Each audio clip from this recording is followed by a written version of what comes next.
मुसलमानों का देश नहीं है, ये हिंदुओं का देश है। यहाँ सिर्फ हिंदुओं को रहने का अधिकार है, और बाकी ये जो भारत की संस्कृति के साथ खिलवाड़ कर रहे हैं, जो भारत के नहीं है, वो किसी के नहीं है। क्या आप जानते हैं कि अंग्रेजों के खिलाफ लड़ाई लड़ने वाला पहला शख्स एक मुसलमान था? मुसलमानों ने ही भारत की आजादी के लिए सबसे पहले हथियार उठाए।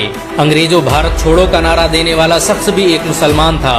मुंबई में पैदा होने वाले यूसुफ मेहर अली ने ही 1942 में सबसे पहले इस नारे का प्रयोग किया। साइमन गो बैक का नारा भी यूसुफ मेहर अली ने दिया था। बहुत कम लोग जानते हैं कि मुसलमानों ने ही असहयोग आंदोलन की शुरुआत की थी। 1920 में खिलाफत आंदोलन के दौरान मोहम्मद अली जौहर और मौलाना अबुल कलाम आजाद ने सबसे पहले अंग्रेजी सामान का बहिष्कार करने की रणनीति बनाई, जो कुछ ही दिनों में पूरे भारत में फैल गई। असहयोग आंदोलन में मुसलमानों ने बढ़ चढ़कर हिस्सा लिया। भारत के सबसे बड़े शुगर व्यापारी हाजी सबू सिद्दीक ने अपनी शुगर फैक्ट्री पूरी तरह बंद कर दी। ये फैक्ट्री इतनी बड़ी थी कि इसके द्वारा बनाई गई शुगर पूरे इंग्लैंड में इस्तेमाल की जाती थी।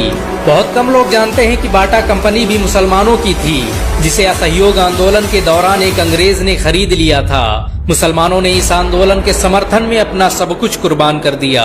आपको ये जानकर शायद हैरानी हो कि भगत सिंह का केस लड़ने वाला शख्स भी एक मुसलमान था। बैरिस्टर आसिफ अली ने भगत सिंह का केस तब लड़ा जब कोई भगत सिंह का साथ देने को तैयार नहीं था। अगर शोभा सिंह ने भगत सिंह के खिलाफ गवाही न दी होती तो भगत सिंह फांसी के फंदे पर चढ़ने से बच जाते।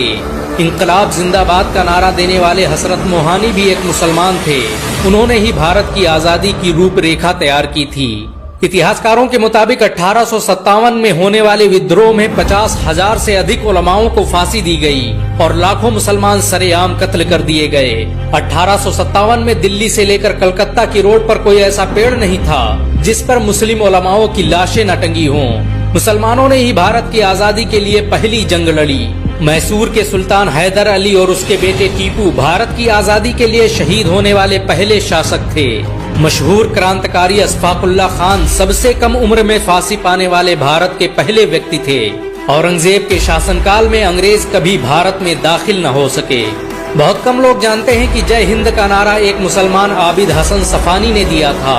ये नारा आज भी भारतीय सेना और शासकीय प्रणाली में सम्मान स्वरूप इस्तेमाल किया जाता है। तिरंगे का निर्माण करने वाली सुरैया तैयब जी भी एक मुसलमान थी। उन्होंने ही भारत के राष्ट्रीय ध्वज को वर्तमान रूप दिया था। हैदराबाद में जन्मी सुरैया तैयब जी के जरिए बनाया गया तिरंगा आज भी पूरे भारत में लहरा रहा है। मुसलमानों ने भारत के लिए जो किया वो आज तक कोई नहीं कर पाया।